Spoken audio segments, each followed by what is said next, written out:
Job లేక ఇబ్బంది పడుతున్నారా? అయితే మెడికల్ కోడింగ్ మీకు మంచి ఆప్షన్. వెంటనే కాల్ చేసి కోర్సులో జాయిన్ అవ్వండి.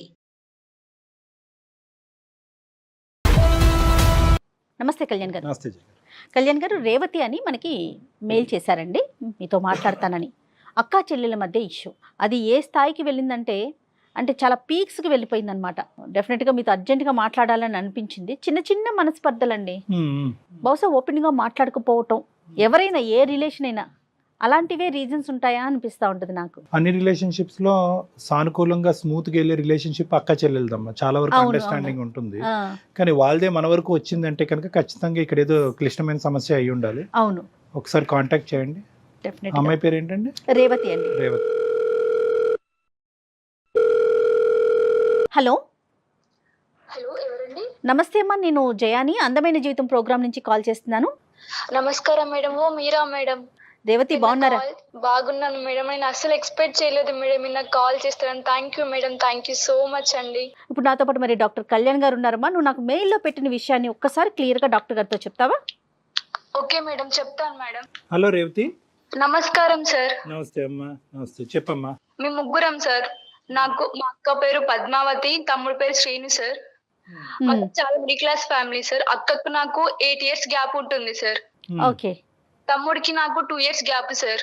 ఏం చేస్తున్నావమ్మా? నేను డిగ్రీ ఫైనల్ ఇయర్ చదువుతున్నాను మేడం. సార్ మా అక్కకి పెళ్లి అయిపోయింది సార్. మా బావగారు చాలా మంచోరు మేడం. ఓకే. పిల్లలు ఉన్నారమ్మా? ఒక బాబు ఉన్నాడండి, తన పేరు చింటూ. ఓకే. మేము చిన్నతనంలోనే మా తల్లిదండ్రులు మేము కోల్పోయామండి. అప్పటి నుండి మా అక్క, మా బావ, మా అమ్మ నాన్న ప్లేస్ లో మమ్మల్ని చాలా బాగా చూసుకున్నారు మేడం. నీకే వయసు అప్పుడు అమ్మ నాన్నని కోల్పోయావు? నాకు 13 సంవత్సరాలు ఉన్నప్పుడు మా అమ్మ నాన్న చనిపోయారు సార్. ఎలా చనిపోయారమ్మా? యాక్సిడెంట్ లో చనిపోయారు సార్. మరి ఎలా అమ్మా, ఎవరు చూసుకున్నారు అప్పటి నుంచి? అప్పటి నుంచి మా అక్క బావే చూసుకున్నారు సార్. మా బావగారు చాలా మంచోరు సార్. ఇంకా వాళ్ళే అమ్మ నాన్న మమ్మల్ని చదివించారు సార్. మాకు డ్రెస్సులు కానీ ఎవ్రీథింగ్ మా బావ మొత్తం వాళ్ళిద్దరే. తమ్ముడు డిగ్రీకి వచ్చిన తర్వాతకి ఒక అమ్మాయిని మా ఇంటికి తరచుగా తీసుకొస్తుండేవాడు సార్. ఫ్రెండ్ అని చెప్పి పరిచయం చేపించాడు అనమాట మా అందరికి. ఓకే. కూడా ఓకే సరే ఫ్రెండ్ కదా, అందరు బాగానే ఉంటారు కదా అని చెప్పి వదిలేసాం సార్. ఒక రోజు తీసుకొచ్చి నేను ఈ అమ్మాయిని పెళ్లి చేసుకుంటాను అని చెప్పాడు సార్ సడన్ గా. ఏది 20 years కే? 20 years కదా సార్. మా అక్క చాలా చెప్పి చూసింది సార్, వద్దు నాన్న, నీకు మనకు అమ్మ నాన్న లేరు కదా, మన బావగారు మనని చాలా బాగా చూసుకున్నారు కదా, ఇలా తప్పు చెయ్యకు, నువ్వు జాబ్ చేసుకొని మంచిగా చదువుకుంటాయి కదా, మన ఫ్యామిలీ బాగుంటుందని చాలా చెప్పి చూసాం సార్. ఆ పిల్ల ఎవరు? తమ్ముడు వాళ్ళ క్లాస్మేట్ అమ్మా? అవును మేడం. ఎంతవరకు వచ్చిందమ్మా ప్రయాణం? మేము ఎంత చెప్పినా గానీ మా తమ్ముడు వినలేదు సార్. చెప్పకుండా ఇంట్లో నుంచి వెళ్ళిపోయాడు సార్ మా తమ్ముడు. ఎంతకాలం అయిందమ్మా ఇది జరిగి? 10 నెలలు అవుతుంది సార్. అంతే. తమ్ముడు ఇలా వెళ్ళిపోవటంతో అక్క ఎంత మనస్తాపం చెందిందమ్మా? అక్క ఏమైనా డిప్రెషన్ లోకి వెళ్ళిందా? తనలో తాను ఉందా లేదా? తన ప్రస్తుతం ఆ అంశం బట్టి తన పరిస్థితి ఏంటి? తమ్ముడు వెళ్ళిపోయినప్పటి నుంచి అక్క చాలా ఏడ్చింది సార్. మేము కూడా చాలా ఏడ్చాము. వాడి కోసం వెతికాం సార్. వాడి నుంచి మాకు ఎటువంటి ఆచుకోలేదు సార్. మా తమ్ముడు ఎప్పుడైతే ఇంట్లో నుంచి బయటకు వెళ్ళాడో అప్పటి నుంచి మా అక్క నన్ను టార్చర్ చేస్తుంది సార్. చాలా అనుమానిస్తుంది సార్. నా వల్ల అవ్వట్లేదు సార్.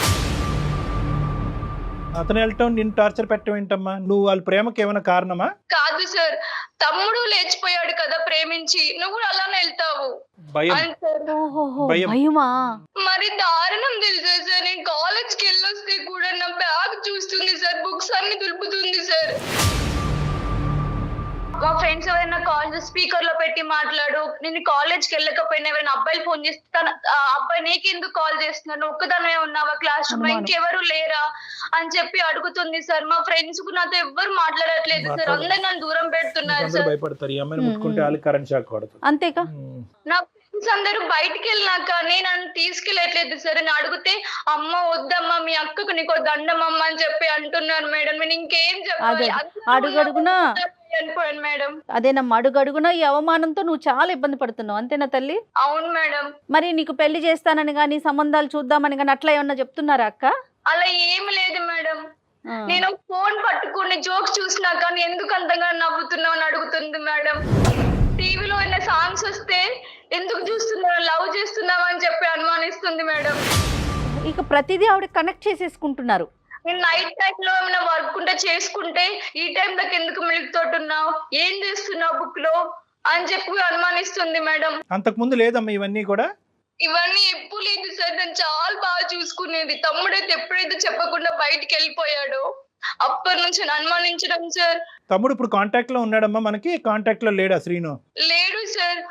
తను ఎక్కడున్నాడో మాకు కాంటాక్ట్ మేము చాలా సార్లు వెతికి చూసాం సార్. మాకు అందుబాటులో ఆచూకీ ఏం తెలియదు సార్ వాడి గురించి. ఇప్పుడు అమ్మాయి తరపున ఎవరన్నా ట్రై చేయటం కానీ అట్లా ఏమన్నా చూసారమ్మా? చూసామండి. మాకేం తెలియదని చెప్పారు అందరూ. కాదు కళ్యాణ్ గారు, ఇప్పుడు ఒక చిన్న సంఘటన అంత పీక్ స్టేజ్ కి అనుమానాన్ని క్రియేట్ చేసేస్తుందండి. బాధ్యత నింపేటటువంటి బరువు ఉంటుంది చూడండి. ఎంత పిన్న వయసులో ఒక వ్యక్తి బరువు తీసుకున్న తర్వాత ఆ బరువుని పక్కనుండేటటువంటి భర్త స్వీకరించి చెరి సమానంగా పంచుకున్న తర్వాత ఈ రోజు ఆ అమ్మాయి జీవితంలో భరించలేనటువంటి ఒక అంశం ఏదన్నా ఉంది అంటే ఎవరు? వీళ్ళ అక్క గురించి చెప్తున్నాను. అవమానం. అవమానంతోని ఒక తల్లిదండ్రులు పడేటటువంటి అవమానం చిన్నప్పటి నుంచి ఆ వయసు నుంచే బరువు బాధ్యతలు పెంచుకుని ఈ స్థాయి వరకు వచ్చి భర్త చేతి కూడా అంగీకరించి చింటూ అనే చిన్నోడితో పాటు వీళ్ళిద్దరిని కాపాడుకుంటూ వచ్చింది చూడండి. ఇప్పుడు ఏం పెంచావమ్మా? వాళ్ళని గాలికి వదిలేసిన వాళ్ళు బాగుపడి ఉండేవారు. నీ పెంపకంలోనే లోపం ఉందేమో. తల్లిదండ్రులు లేకపోవడం ఒక దురదృష్టం అయితే నువ్వు దగ్గరుండి పెంచడం ఇంకో దురదృష్టం ఏమనేటటువంటి అవమానం. అది అక్కడ జరిగేటటువంటి అవమానంలోంచి వచ్చే భయం, భయంలోంచి వచ్చే అనుమానం. సరే, మనము ఇంకా ఏం ఇంకా అంతేనమ్మా. అంటే ఈ అనుమానం అనేటటువంటిది నాకు నచ్చట్లేదు అక్క, దయచేసి నన్ను నమ్ము అని చెప్పి నీ మనసులో ఉన్న బాధను ఎప్పుడైనా అక్కకి ప్రేమగా చెప్పావా? చెప్పడానికి చాలా ప్రయత్నించాను సార్. నువ్వు చేసిన తప్పుకి కప్పు పుచ్చుకుంటున్నావు అంటుంది సార్. ఇంకా చెప్పడం కూడా మానేశాను సార్. కానీ ఒక పాయింట్ టు బి నోటెడ్ కదమ్మా రేవతి, తమ్ముడు ఇలా చేస్తాడని చెప్పి నువ్వు కానీ అక్క కానీ ఎక్కడా కూడా కల్లో కూడా అనుకోలే కదా? అనుకోలేదు సార్. ఓకే, సో అది అందరికి ఒక పెద్ద షాక్ అయిపోయింది, నీకు కూడా కదా? అవును సార్. నేను ఎందుకనంటే సార్ మా అక్క నన్ను చాలా బాగా చూసుకుంటుంది సార్. ఇప్పుడు అలా ఎవరు సార్ ఇప్పుడు చూసేది? బావ కూడా చాలా మంచోరు సార్. మా తండ్రి స్థానం తీసుకుని చూసుకున్నాడు. తమ్ముడు చేసిన పాపం నీకు శాపం అయింది అంతే.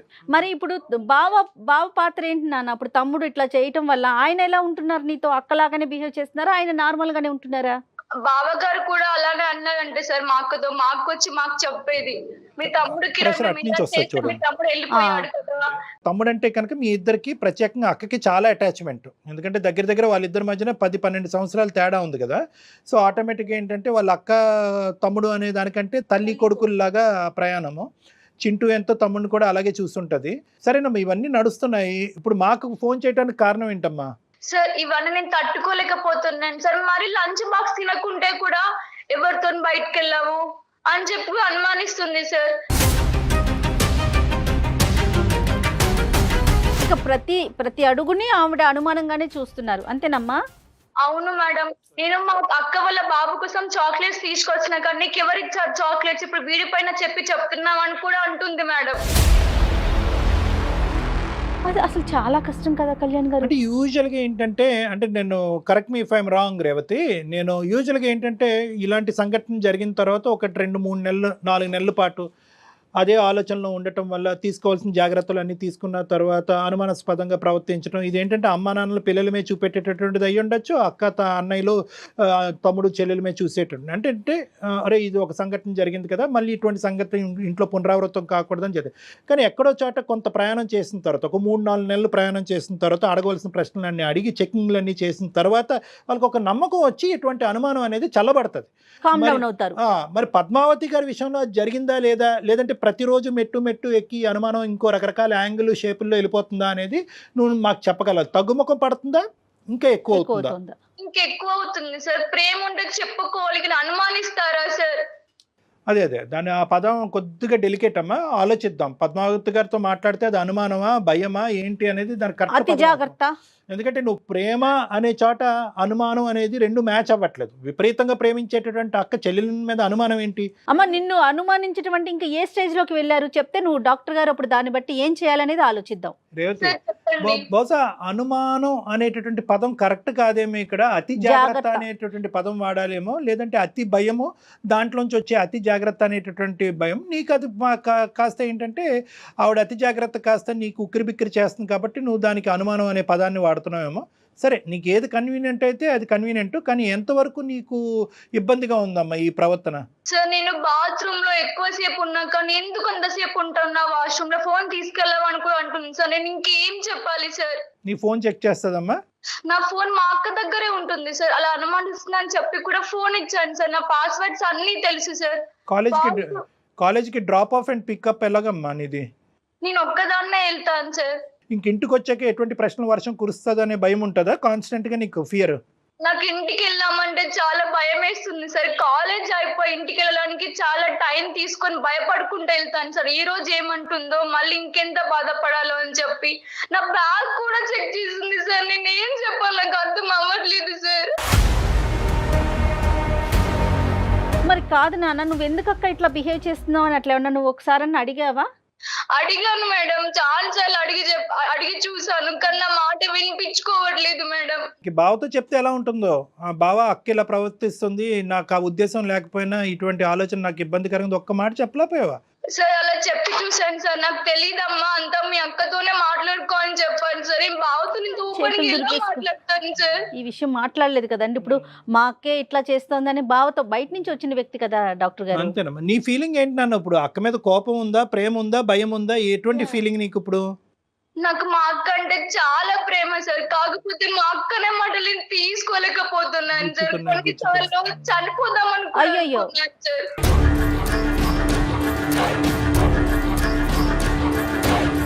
అదేం కాదులే అమ్మ రేవతి, ఇది బేసిక్ మిస్అండర్స్టాండింగ్. బహుశా అక్క పాయింట్ ఆఫ్ వ్యూలోంచి ఏంటి అనేది మనం ఒకసారి ఆలోచించగలిగితే కనుక ఇష్యూని రిజాల్వ్ చేయొచ్చు. నీ పాయింట్ ఆఫ్ వ్యూలోంచి అనుమానం, కానీ వాస్తవానికి అక్క మనసులో ఏం పరిగెడుతుంది అనేది కూడా మనం కనుక్కోవాలి. ఒకసారి మరి అక్కకి లైన్ కనెక్ట్ చేయమా, చెప్పు ఇట్లా మేము ఉన్నామని చెప్పి. ఓకే మేడం, చెప్తాను, మాట్లాడదాం. అందరూ ఉంటూనే ఏకాకి అయిపోవటం ఇదే. ఈ అమ్మాయి ఏంటంటే అందరూ ఉన్నారు, సడన్ గా ఇప్పుడు ఏంటంటే తల్లిదండ్రులు లేకపోతే అన్నయ్య, అక్క ఉంది, తమ్ముడు ఉన్నాడు, బావున్నాడు. ఇప్పుడు సడన్ గా తమ్ముడు లేడు, అక్క లేదు, బావ లేదు, స్నేహితులు లేరు. తల్లిదండ్రులు ఉంటే ఆ అమ్మాయి అంత బాధ్యత తీసుకునేది కాదేమో. తల్లిదండ్రులు లేకపోయేసరికి ఆ స్థానం తను తీసుకునేసరికి. హలో హలో అక్క. హలో మా చెప్పు రేవతి. ఏం చేస్తున్నావు అక్క? నేను ఇంట్లోనే ఉన్నాను, నువ్వు ఎక్కడున్నావు? కాలేజ్ లో ఉన్నానక్క. తిన్నావా అక్క? తిన్నానమ్మా. చింత ఏం చేస్తున్నాడు? వాడు ఆడుకుంటున్నావు. ఓకే రేవతి అక్క చెప్పక్క. నువ్వు ఎక్కడున్నావు? సౌండ్ అక్కడ బాయ్స్ సౌండ్ వస్తుంది. నేను కాలేజ్ లో ఉన్నానక్క. ఏంటక్క ప్రతిసారి ఫోన్ చేసినప్పుడు ఇదే మాట అడుగుతావు? నేను ఇంకెక్కడికి వెళ్తానక్క? కాలేజ్ లోనే కదా నేను ఉన్నది. కాలేజ్ లో బాయ్స్ ఉన్నారా అక్క? అవునమ్మా ఉన్నారు, కరెక్టే, లేదని కాదు. నీ పక్క నుండి సౌండ్ వస్తుందని అడుగుతున్నాను, దాంట్లో తప్పేముంది?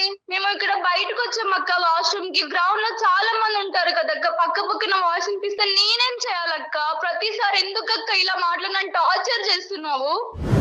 టార్చర్ అని ఎందుకంటున్నావు అమ్మా నువ్వు? నీకు నేను టార్చర్ ఏం పెడుతున్నా అడిగాను కదా. నేను అక్కడ బాయ్స్ ఉన్నారు ఏంటి అని అడిగాను, అయితే దానికి టార్చర్ అని ఎట్లా అనుకుంటావు నువ్వు? ఒక్కసారి అడగాలక్క. ప్రతిసారి రోజు ఇదే మాట్లాడి, ఎప్పుడు కాల్ చేసిన పక్కన ఎవరు వాయిస్ ఏంటక్క ఇది? నాకు నేను ఒక్క నిమిషం ఉండు. నువ్వు ఒకవేళ మీ గర్ల్స్ ఎవరైనా ఫ్రెండ్స్ మాట్లాడితే నేను అడుగుతానా? బాయ్స్ సౌండ్ వస్తేనే కదా నేను అడిగేది నిన్ను.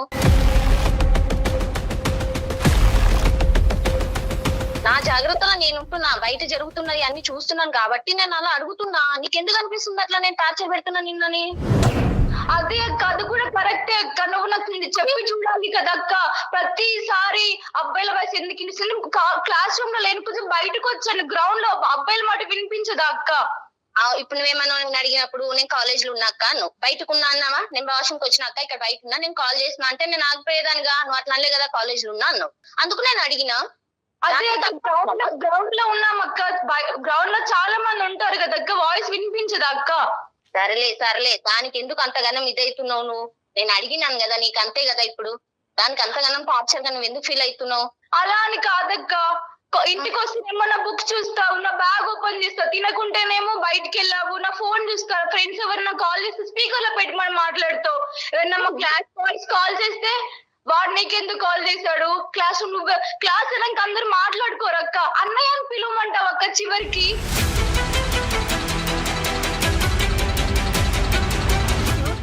అలా ఎలా పిలుస్తారు అక్క క్లాస్ అబ్బాయిలని? చెప్పు నువ్వే ఒకసారి. ఒకసారి ఆగమ్మా, నువ్వు అన్ని కానీ అసలు ఎందుకు అట్లా మాట్లాడుతున్నావు? నువ్వు ఇంటికి రా, ఇంటికి వచ్చినాక మాట్లాడదాం. ఇవన్నీ ఫోన్లో ఎందుకు మాట్లాడుతున్నావు ఇప్పుడు? నాకు అక్క ఒకటి చెప్తున్నాను విను. నాకు నీ అనుమానం నా వల్ల అవ్వట్లేదు అక్క. నేను అందమైన జీతానికి కాల్ చేశాను అక్క. సార్ తో మాట్లాడండి అక్క. అక్కడికి ఎందుకు వెళ్ళినావమ్మా నువ్వు? ఏం చేయాలక్క? నేను చెప్తే నువ్వు నాకు పట్టించుకోవట్లేదు, అనుమానిస్తున్నావు. నాకు చెప్పుకోవడానికి మనుషుల కరువయ్యారక్క. అందుకే సార్ అప్రోచ్ అయ్యాను నేను.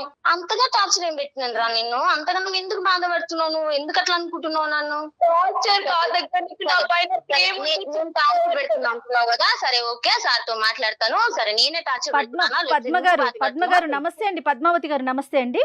నమస్తే మేడం. నమస్తే అండి. నేను జయానండి, అందమైన జీవితం ప్రోగ్రామ్ లో ఉన్నాము. నాతో పాటు డాక్టర్ కళ్యాణ్ చక్రవర్తి గారు కూడా ఉన్నారు. రేవతితో ఇంతకు ముందే మేము మాట్లాడామండి. సరే ఒకసారి మీతో కూడా, అంటే మీ పర్మిషన్ లేకుండా మిమ్మల్ని మేము కాల్లోకి తీసుకున్నాము. తను ఫోన్ మాట్లాడిన మొదటి నుంచి ఇప్పటి వరకు కూడా మా అక్క అంటే నాకు ప్రాణం, నేనంటే మా అక్కకి ప్రాణం, ఇదే చెప్తా ఉందండి. కానీ ఈ అనుమానం అనే ఈ పదాన్ని ఎంత ప్రాణము ప్రేమ వింటున్నామో, అనుమానం అనే పదాన్ని కూడా తను మొదలు పెట్టిన దగ్గర నుంచి అదే చెప్తా ఉంది. పద్మావతి గారు నమస్తే అమ్మా. నమస్కారం సార్. నమస్తే అమ్మా. ఫస్ట్ ఆఫ్ ఆల్ ఏంటంటే మీలాంటి మంచి వ్యక్తుల్ని అభినందించాలి, ఆశీర్వదించాలి.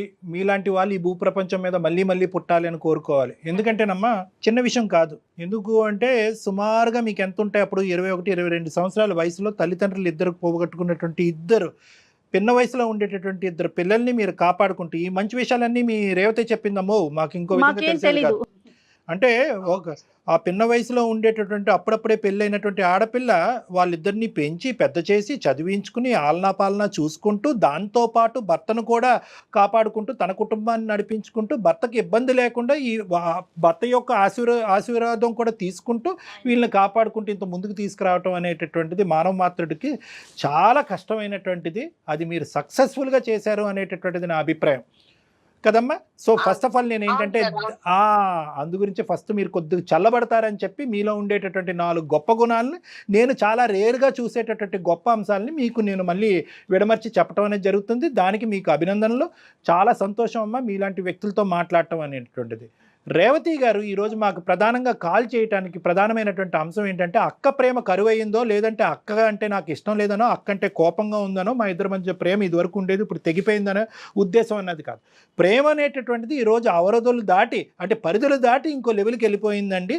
ఆ ప్రేమ అనేటటువంటిది కాస్త దాని యొక్క మీనింగ్ మారిపోయి అనుమానం అనేటటువంటి ఏరియాలోకి వెళ్ళిపోయింది అని చెప్పి ఆ అమ్మాయి బాధపడుతుంది. ఇది అనుమానం అంటారా, జాగ్రత్త అంటారా, ఏంటి అసలు మీకు జరుగుతుంది? అందులో ఏంటంటే ఆ అమ్మాయి చెప్పటమే కాకుండా ఇప్పుడు మేము లైవ్లో కూడా విన్నాం, పక్కన బాయ్స్ మాట వినిపిస్తూ ఉంటే కనుక అబ్బాయిల మాట ఎందుకు వినిపిస్తుంది? నువ్వు క్లాస్ రూమ్లో ఉన్నాను అని అన్నావు కానీ గ్రౌండ్లో వాష్రూమ్ దగ్గర లేనన్నావు కదా, నువ్వు చెప్తే కరెక్ట్గా చెప్పాలి కదా. నేను ఈ మాత్రం అనేటటువంటి దానికి నువ్వు అంత రియాక్ట్ అవ్వాల్సినటువంటి అవసరం ఏంటంటే మీరు మాట అంటున్నారు, ఆ అమ్మాయికి ఇబ్బందిగా ఉంటుంది, ఆ అమ్మాయి ఇబ్బంది పడటం వల్ల ఆ అమ్మాయి రియాక్ట్ అవుతుంది. అసలు ఏం జరుగుతుంది మీ ఇద్దరి మధ్యన? ఇప్పుడు మీరు విన్నారు కదా సార్, జస్ట్ నేను తనని అడిగాను ఏమని, ఎక్కడ ఉన్నావు అమ్మ అంటే కాలేజ్ లో ఉన్నాను, పక్కన వాయిస్ వస్తుందని అడిగాను సార్. నేను కాదనట్లేదు, ఎందుకంటే నేను జాగ్రత్త. ఆల్రెడీ మా తమ్ముడు మ్యారేజ్ చేసుకున్నాడు సార్. నేను ఇంత కష్టపడి ఇంత పెంచి ఇంత చేసినా గానీ వాడు నా మాట వినకుండా వెళ్ళి ఒక అమ్మాయిని మ్యారేజ్ చేసుకున్నాడు. వాడంటే సరే చేసుకున్నాడు, బాయ్ వాడు ఎట్లాగైనా ఇది చేసుకుంటాడు, మనకి వాడికి వదిలేసినాను. కానీ మా ఆడపిల్ల కదా సార్, రేపు ఇట్లాంటి పరిస్థితి వస్తే రేపు ఒక మంచోడు ఉండొచ్చు, మంచోడు ఉండకపోవచ్చు. నేను పడింది జాగ్రత్త తన కోసమే. ఇన్నేళ్ళు నేను పెంచి సాధిందాన్ని ఇప్పుడు ఎందుకు సార్ నేను ఆమెకు టార్చర్ ఇస్తాను? పాయింట్ టు బి నోటెడ్ అమ్మా, మంచి మాట మీరు అన్నారు. ఎందుకంటే ఇక్కడ ఒక చిన్న యుద్ధం జరుగుతుంది. అంటే ఏంటంటే ప్రేమ వల్ల నాకు వచ్చేటటువంటి హక్కులు, పెంచటం వల్ల నాకు వచ్చేటటువంటి హక్కులు అనేటటువంటి విధంగా నా బిడ్డల్ని నేను కాపాడుకోతే, నేను బిడ్డే అంటానమ్మా, నేను నీ చెల్లి అన్ను నీ బిడ్డ అంటాను, నీ బిడ్డను కాపాడుకునేటటువంటి హక్కు నాకు ఉంది అనేటటువంటి పదాలు మీరు అంటున్నారు. కానీ ఆ అమ్మాయి ఏమనుకుంటుంది అంటే కనుక తమ్ముడు అలా వెళ్ళిపోవటం అనేటటువంటిది అక్కకి ఎంత బాధగా ఉందో నేను ఇంకో అక్కగా నేను అంతే బాధపడుతున్నాను. తమ్ముడు అలా వెళ్ళిపోవటం వల్ల నేను ఇంకొక 2 ఆకులు ఎక్కువ తిని నేను ఒక 2 అతిగా నేను నా గురించి ఎక్కువ జాగ్రత్త పడతానే కానీ మళ్ళీ మా అక్కకి మళ్ళీ ముళ్ళుతో నేను గుచ్చుతానా, మా అక్కని బాధ పెడతానా, ఈ ప్రేమను నేను చంపుకుంటానా అనేటటువంటిది ఆ అమ్మాయి వర్జన్. సో ఇక్కడ ఏంటంటే మీరు జాగ్రత్త పడటం అనేటటువంటిది ఎంతవరకు ఆ అమ్మాయిగా కూడా సైకలాజికల్గా తనే ఎక్కువ జాగ్రత్త పడుతుంది. ఇంకా ఈ ప్రత్యేకమైనటువంటి జాగ్రత్తను కాస్త అనుమానం, అవమానం, తర్వాత టార్చర్ అనే పదాలు వాడేస్తుంది అనమాట ఆ అమ్మాయి ఇప్పుడు. కాదండి పద్మావతి గారు, జాగ్రత్తగా ఇప్పుడు డాక్టర్ గారు చెప్పినట్లుగా నిజంగా మిమ్మల్ని తల్లితోనే పోల్చాలి. మీరు బిడ్డల్ని చాలా కంటికి రెప్పలాగా కాపాడుకుంటున్నారు, జాగ్రత్తగా చూసుకోవాలి. కానీ అతి జాగ్రత్త అనే విషయం చాలా అతిగా చేస్తున్నారు మా పెద్దలు అనే ఫీలింగ్ పిల్లలకు కలగకూడదు కదా. తన ఆ సిచ్యువేషన్ లో ఉంది చెల్లి అంటే రేవతి. అంటే ఇక్కడ ఏంటంటే ఇప్పుడు మీ వర్జన్ మేము వినాలి అనుకుంటున్నాం పద్మావతి గారు. అంటే అంటే తమ్ముడు అనేటటువంటిది, అంటే మీ తమ్ముడు దగ్గర దగ్గర మీకంటే ఒక 10 సంవత్సరాలు చిన్నవాడు, మీ కొడుకు లాంటి వాడు చింటూతో సమానం, మీ అబ్బాయి చింటూతో సమానంగా పెంచుకున్నటువంటి వాడు 20 సంవత్సరాలు వచ్చేటప్పటికి ఒక అమ్మాయిని ప్రేమించి ఇంట్లోంచి వెళ్ళిపోవటం వల్ల మీరు ఎటువంటి అవమానాలు ఎటువంటి బాధలు మీరు భరించేటటువంటి పరిస్థితి వచ్చిందని దాన్ని బట్టి మనకు అర్థమవుతుంది మీరు ఎందుకు ఈ లెవెల్కి వెళ్ళారు. మా అమ్మ చిన్నప్పుడే వాళ్ళు చిన్నగా ఉన్నప్పుడే మా అమ్మ చనిపోతే వాళ్ళని ఎంతగా నేను నా భర్తను ఒప్పించుకొని చేసి నేను వాళ్ళని పెంచాను సార్. అసలు ఇది చాలా గొప్ప విషయం అండి. దీంట్లో అసలు ఎటువంటి సందేహం లేదు. ఇప్పుడు మీరు ఆవిడ పెంచడం వేరు డాక్టర్ గారు, వచ్చిన అతన్ని కూడా సర్ది చెప్పుకొని, అంతే కదా, ఇద్దరు పిల్లలు కదా, ఒకళ్ళు కాదు కదా, చెల్లి తమ్ముడు ఇద్దరిని పెంచాలంటే అతని సహాయం ఎంత కావాలి, దానికి అతన్ని ఎంతగా ఒప్పించాలి ఈ అమ్మాయి. అమ్మ అది మీ పెళ్ళి అయిన తర్వాత అమ్మ నాన్న చనిపోయారా, పెళ్లికి ముందా అమ్మ? నా పెళ్ళయ్యాక చనిపోయారు సార్. మీ భర్త దగ్గర నుంచి ఎక్కడ మీకు రెసిస్టెన్స్ రాలేదమ్మా? మీ మాటకు అడ్డొస్తున్నాను, ఎక్కడ రెసిస్టెన్స్ రాలేదా మీ వారి నుంచి? ఇదేంటి మన జీవితం మనం చూసుకుందాం, వాళ్ళిద్దరు ఎందుకని ఎప్పుడు రాలేదా? సార్ వచ్చాయి సార్, ఎన్నో వచ్చాయి, కానీ వాళ్ళకి ఎవరు లేరు కాబట్టి నేను నా భర్తను ఒప్పించుకొని నా భర్తతో మాటలు పడుతూ పిల్లల్ని సాదుకుంటూ వచ్చాను సార్. నేను ఇప్పటి వరకు ఇంత పెద్దగా చేసింది అందుకే సార్, ఎందుకంటే అమ్మ నాన్న ఉంటే నాకు ఇలాంటి పరిస్థితి ఉండేది కాదు. ఎప్పుడో ఒక్కోసారి అంటారు కదా సార్ భర్త అయినా గానీ మామూలుగా, కానీ అయినా కానీ నా భర్త అన్నా కూడా మళ్ళీ దగ్గరికి తీసుకొని మళ్ళీ చూసేవాడే గానీ పిల్లల్ని మాత్రం ఏమనేవాడు కాదు. ఇప్పటికి అడగండి, మీరు రేవతిని అడగండి, ఒక్క రోజన్నా ఏమన్నా అన్నారేమో అడగండి. లేదు అతని నుంచి ఏం కంప్లైంట్ ఏం లేదమ్మా మనకి. సార్ ఏదున్నా మా ఇద్దరి మధ్యలో ఉండేది, మేమే అనుకునేది, మేమే మళ్ళీ అయ్యేది. పిల్లల్ని మాత్రం మంచిగా చదివిస్తూ చేస్తూ మేమిద్దరం కష్టపడుకుంటూ మేము వాళ్ళని చదివించుకుంటూ మేము ఇంతవరకు తెచ్చాం సార్. వాళ్ళ అమ్మ నాన్న చనిపోయినాక వీళ్ళని మేము సాధినాం, నా బిడ్డల్లాగా చదువుకున్నాను. నేను ఒక్క కొడుకుతోటే ఆగిపోయినా, ఎందుకంటే చాలు వీళ్ళున్నారు ఇంకా వద్దు అని చెప్పి నా భర్తకు అలా చెప్పి కూడా నేను ఆగిపోయినాను సార్. రియల్లీ గ్రేట్ అండి పద్మావతి గారు, నిజంగా అండి, నిజంగా. కానీ ఇక్కడ ఏంటంటే మీ యొక్క త్యాగం కంటే నీ భర్త యొక్క త్యాగాన్ని మనం కొనియాడాలమ్మా. ఎందుకంటే నిజంగా ఒక బయట నుంచి వచ్చినటువంటి మీ కుటుంబంతో ఎటువంటి సంబంధం లేనటువంటి వ్యక్తి ఏదో అడపా కొన్ని కొర్రీలు వేయచ్చు, ఇదెందుకు మనకు తలకాయ నొప్పి అనేటటువంటి విధంగా అనొచ్చు.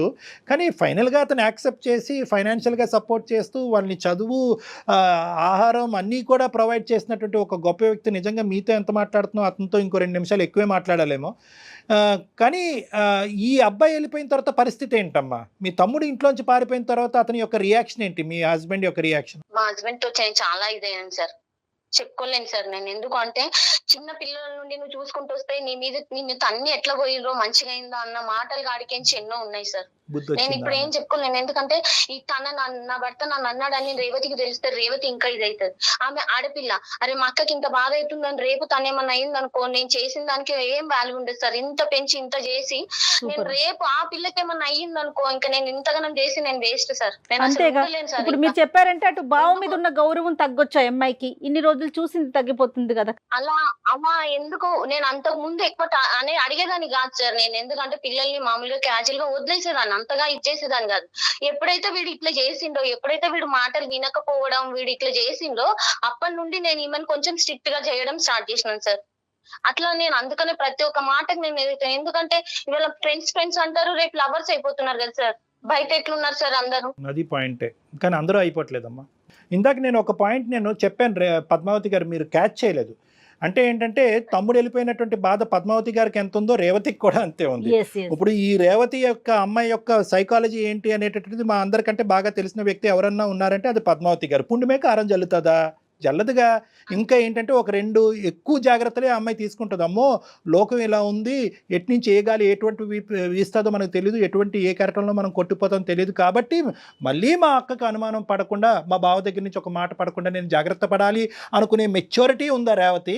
లేదా తమ్ముడు శ్రీను వెళ్ళిపోయినటువంటి పద్ధతిలో మనం కూడా వెళ్ళిపోదాము, లవ్ అంటే ఇంత గొప్పగా ఉంటుందేమో, మనం కూడా ఇందులోంచి బయటపడిపోయి మనం కూడా స్వేచ్ఛను అనుభవిద్దాం అనేటటువంటి సైకాలజీయా? రేవతి సైకాలజీ ఏంటి మీరు చెప్పండి. రేవతి అలాంటిది కాదు సార్, నేను ఒప్పుకుంటాను. నేను పెంచుతున్నాను కాబట్టి నాకు తెలుసు తన ఏందో ఎట్లుంటదో ఏందో అని నాకు తెలుసు. ఎందుకు అనంటే బయట ప్రపంచాన్ని చూసి ఫ్రెండ్స్ తో తిరగడం వలన చేయడం వలన తమ్ముడు ఇట్లా చేసిండు. ఒకవేళ ఇట్లా కూడా అనుకోవచ్చు కదా సార్, నేనుండి మా అక్కకు బరువు ఎందుకు, నేను కూడా ఎవరైనా చూసుకొని వెళ్ళిపోతాను అనుకోవచ్చు కదా సార్ మనసులో. భయం నుంచి వచ్చేటటువంటి ఊహాజనకమైనటువంటి ఆలోచనలు చాలా ప్రమాదకరం. వాటికే మనం యూజ్ చేసేటటువంటి పదం అనుమానం. మీ భయం ఏంటంటే కనుక, అరే నేను ఇన్ని జాగ్రత్తలు తీసుకుని శ్రీనుని పెంచినా కూడా వాడు ఇలా వెళ్ళిపోయాడు కాబట్టి అదే స్థాయిలో జాగ్రత్తలు తీసుకున్నటువంటి రేవతి కూడా వెళ్ళిపోదని గ్యారంటీ ఏంటి అనేది. మీ పిల్లల మీద మీకు నమ్మకం లేకపోవటం కాదు, మీ బిడ్డల మీద మీకు నమ్మకం లేకపోవట్లేదు, లోకం మీద మీకు నమ్మకం లేదు. ఈ గెద్దల్లాగా తనుకుని పోతారేమో అనేటటువంటి భయం. కానీ ఒకటి గుర్తుపెట్టుకోండి, ఇప్పుడు ఉండేటటువంటి మన లోకం, ఇప్పుడు ఉండేటటువంటి ప్రపంచం, ఇప్పుడు కానీ అప్పుడు కానీ ఎప్పుడు కానీ ప్రపంచాన్ని మార్చలేము. మనం కన్నటువంటి మనం నమ్మకాన్ని మనం ఎప్పుడు కాపాడుకుంటూ ఉండాలి. మీ నమ్మకం ఒకసారి దెబ్బతింది, కానీ ప్రతిసారి ఆ నమ్మకం దెబ్బతింటుందా? ప్రతిసారి మీ పెంపకం తప్పుదో పడుతుందా? ఇదంతా వాడు అలా వెళ్ళిపోవటం వల్ల ఈరోజు మీ పెంపకంలో లోపం అని అనుకోవాలా? కాదు. ఇక్కడ మీ పెంపకాన్ని వేలెత్తి చూపెట్టడానికి లేదు, అక్కడ లోకం వైపు వేలెత్తి చూపెట్టడానికి లేదు. ఈ రెండు అంశాలని మనం మార్చలేము, అవి ఎప్పుడు ఫిక్స్డ్ పాయింట్సే. ఎటొచ్చి ఏంటంటే కనుక క్యారెక్టర్స్ని అర్థం చేసుకోవటం అనేది చాలా ఇంపార్టెంట్. మీ అమ్మాయి చుట్టూరు 100 మంది రాక్షసులు ఉండొచ్చు, 100 మంది ఆకతాయిలు ఉండొచ్చు, 100 మంది ప్రేమికులు ఉండొచ్చు, 100 ప్రపోజల్స్ వచ్చి ఉండొచ్చు. రేవతిని ఇందాక మనం ఒక పాయింట్ అడగలేదు, ఎంతమంది అమ్మ వయసున్న ఆడపిల్ల నీ దగ్గర ఎంతమంది అమ్మ చూడటానికి అందంగా ఉంటావో, చదవటానికి బాగా చదువుతావో, లేదంటే మంచితనాన్ని చూసి ఎంతమంది వచ్చి నిన్ను ప్రపోజ్ చేశారమ్మా అని మనం అడగలే. కానీ చాలామంది చేసుంటారు ఆ వయసులో ఉన్న ఆడపిల్లకి. అవన్నీ వచ్చి ధైర్యంగా అక్క ఇంతమంది నన్ను ప్రపోజ్ చేసినా కూడా నేను అదంతా కూడా అక్కడికక్కడ అడ్డుకట్టేసి నీ మాట మీద ఈ కుటుంబం మీద ఉండేటటువంటి విలువ నమ్మకంతో నేను నన్ను కాపాడుకుంటూ వచ్చానమ్మా అని చెప్పి ఆ అమ్మాయి చెప్పడానికి చాలా అవకాశాలు ఉన్నాయి. కానీ ఆ అమ్మాయి మనసు విప్పి మాట్లాడటానికి మీరు అవకాశం ఇవ్వట్లేదు. జాగ్రత్త జాగ్రత్త, అతి జాగ్రత్త, విపరీతమైనటువంటి జాగ్రత్త. కాస్త అనుమానం వెళ్ళిపోయి ఆఖరికి సొంత చెల్లె ఇంత అల్లారు ముద్దుగా ప్రేమించి పెద్ద చేసినటువంటి మా అక్కని ఏమంటుందంటే అనుమానాస్పదం అనే పదం వాడేస్తుంది అమ్మాయి. చాలా బాధేస్తుంది మాకు. సార్ ఒక్క నిమిషం సార్, చెప్పమ్మ రేవతి. మా తమ్ముడు వెళ్ళినప్పుడు కూడా మా అక్క ఎంత బాధపడిందో, మా బావకి ఎంత నచ్చ చెప్పుకుందో, తను ఎంత అనుభవించింది నేను చూసాను సార్. తన బాధ నాకు తెలుసు, ఎందుకు చేస్తాను సార్. కానీ మా అక్క నుంచి ఇలాంటి మాటలు నేను ఎప్పుడు ఎక్స్పెక్ట్ చేయలేదు సార్, తీసుకోలేకపోతున్నాను సార్. అక్క ఎన్ని మాటలన్నా, ఎన్ని అనుమానాస్పదంగా ఎన్ని అవమానాలు చేసినా కూడా at the end of the day ఆ సారాంశం, ఆ సమరీ ఏదన్నా ఉందంటే అది ప్రేమ. అంతే, ప్రేమ. అక్క చేసినటువంటి త్యాగాలు పోల్చుకుంటే కనుక సమాజంలో వేళ్ళ మీద లెక్క పెట్టచ్చు ఎంతమంది ఈ బాధ్యత తీసుకుని ఇన్ని త్యాగాలు చేస్తారు. అక్కతో పాటు సరిసమానంగా ప్రయాణం చేసేటటువంటి బావ, వాళ్ళిద్దరు దేవుళ్ళు లాంటి వాళ్ళు నీకు. వాళ్ళిద్దరి దగ్గర నుంచి వచ్చేటటువంటి, అంటే నేను ఏమంటున్నానంటే కొంచెం అలా చెప్పండి సార్. అలా చెప్పే వాళ్ళు లేకుండా కూడా నా మీదకి ఏమైనా అక్క అనుమానం పడుతున్నావు అని, నేను బుక్స్ చెక్ చేస్తున్నానని, అవి చూస్తున్నానని. ఏంటంటే ఒక చెడు ఒక మంచి మధ్యన న్యాయం చెప్పడం చాలా ఈజీ అమ్మా. కానీ ఇంతమంది మంచి మనుషుల మధ్యన న్యాయం చెప్పడం నాకు చాలా కష్టంగానే ఉంది. పద్మావతి కరెక్టే, రేవతి కరెక్టే. రేవతి క్యారెక్టర్ వైజ్ చాలా కరెక్ట్, పద్మావతి పెంపకంలో సూపర్ హిట్. సో వీళ్ళిద్దరి మధ్యన నువ్వు తప్పు నువ్వు ఒప్పు అని అనట్లేదు.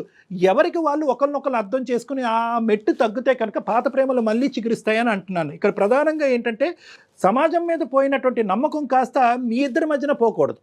ఆ ప్రేమ కాస్త అతి ప్రేమగా మారిపోతుంది. మీ ఇప్పుడు ఏమైంది, ప్రధానంగా జరిగినటువంటి అంశం ఏంటి? శ్రీనుని చాలా జాగ్రత్తగా పెంచారు, అల్లారు ముద్దుగా పెంచారు, వాడికి ఏ కష్టం నష్టం రాకుండా పెంచారు. కానీ ఏమైంది, బయట నుంచి వచ్చేటటువంటి ఒక శక్తి, ప్రేమ అనేటటువంటి శక్తి తెలిసి తెలియనటువంటి వయసులో అన్ని తన్నుకుని వెళ్ళిపోయింది. కాబట్టి మీకు అపనమ్మకం ఎవరి మీద క్రియేట్ అయింది? సమాజం మీద క్రియేట్ అయింది. ఆ అపనమ్మకం కాస్త ఎక్కడి వరకు వచ్చిందంటే రేవతి వర్సెస్ పద్మావతి మధ్యన వచ్చేసింది. కాబట్టి మీ ఇద్దరి మధ్యన నమ్మకం పెరగాలి అంటే, ఇద్దరు మంచి మనుషుల మధ్య నమ్మకం పెరగాలి, ఆ పాత అక్కా చెల్లెల్లాగా మీరిద్దరు కొనసాగాలి అంటే కనుక ప్రధానంగా కావాల్సింది ఏంటంటే మీరిద్దరూ ఎవరి బాధలేంటి, ఎవరి బలాలేంటి, ఎవరి బలహీనతలు ఏంటంటే ఓపెన్ గా ఇదివరకు ఎలా మాట్లాడుకున్నారో అలా మాట్లాడుకోవాలి. ఆవిడ అనుమానంగా మాట్లాడుతుంది, అదిగో నువ్వు కూర్చుంటేనే అనుమానిస్తున్నావు అని చెప్పి అక్కని తప్పించుకునేటటువంటి పద్ధతిలో మీరు వెళ్ళిపోతున్నారు.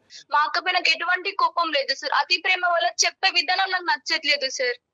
రైట్, అదేనా రేవతి అక్క చెప్పక్క. ఏం లేదు తల్లి, ఎందుకంటే నీకు ఇంత బాధ అవుతుందని నేను అనుకోలేదు.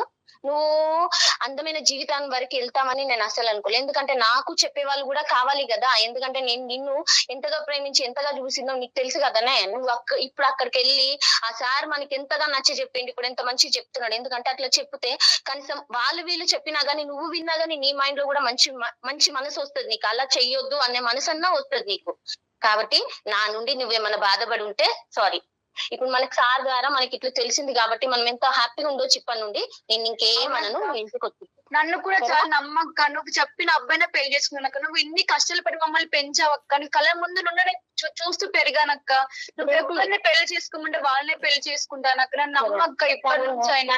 సరే నువ్వు చెప్పినావు కదమ్మా, నేను నమ్ముతాను. ఎందుకంటే వాడు అట్లా చేసినందుకు నీ మీదకి ఏదైనా గానీ అంతకు ముందు నీతో ఎలా ఉన్నానో నీకు తెలుసు కదా రేవతి. అక్క స్టార్టింగ్ లో ఎలా అయితే నన్ను చూసుకున్నావా, ఇప్పటి నుంచి కూడా అలానే చూసుకో అక్క, నాకు స్టార్టింగ్ ప్రేమ కావాలక్క, నేను అలాగే ఈ మాటలు నాకు చూసుకుంటుందిరా, కొద్దిగా వద్దక్క. ఎక్కువ చూస్తుంది అంతే.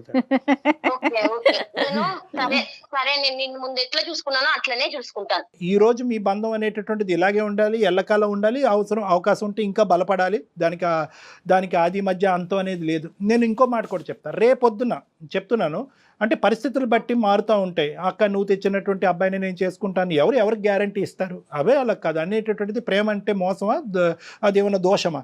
కాదు. కానీ ఏంటంటే ఏ వయసులో ప్రేమించాలో, ఏ వయసులో బాధ్యతలు నిర్వర్తించాలో, ఏ వయసులో పెళ్లి చేసుకోవాలనేటటువంటి పరిధులు అనేవి అర్థం చేసుకోవాలి. అది మీ తమ్ముడికి అర్థం కాలేదు, మీకైతే అర్థమైంది. అనుమానం అనేటటువంటి తీసి పక్కన పెట్టి ఆలోచన అనేటటువంటి దాంట్లో నింపి ఓపెన్గా డిస్కస్ చేసుకోవటం 3 అంశాన్ని నింపితే కనుక ఎటువంటి గొడవలు ఉండవు, ఎటువంటి అవమానాలు ఉండవు. ఇద్దరు మంచి వాళ్ళే. మీ ప్రేమ వైపు ఒక్క సెకండ్ కూడా 0.5% కూడా వేలెత్తి చూపెట్టడానికి లేదు పద్మావతి గారు. రేవతి యొక్క క్యారెక్టర్ మీద 0.001% వేలెత్తి చూపెట్టడానికి లేదు. ఇద్దరు మంచి మనుషులే. కానీ సమయం, పరిస్థితులు, సమాజం బట్టి మార్పులు రావచ్చు. కాబట్టి ఏది వచ్చినా కూడా అటువంటి క్లిష్టమైన, ఈరోజు మేము చెప్పడం వల్ల మీరిద్దరూ హ్యాపీగా ఉన్నారు. రేపొద్దున ఇంకో ఛాలెంజింగ్ సిచ్యువేషన్ వచ్చినా కూడా మీరు ఎదురు కూర్చుని ఇదే నమ్మకం అనేటటువంటి బేస్మెంట్ మీద ఓపెన్గా మాట్లాడుకోండి, ఎటువంటి సమస్య ఉండదు. మాట్లాడుకోవటమే ప్రధానం. Okay thank you madam, thank you so much. Thank you, ma'am. మళ్ళీ మా అమ్మ లాంటి ప్రేమ నాకు తిరిగి ఇచ్చినందుకు సార్.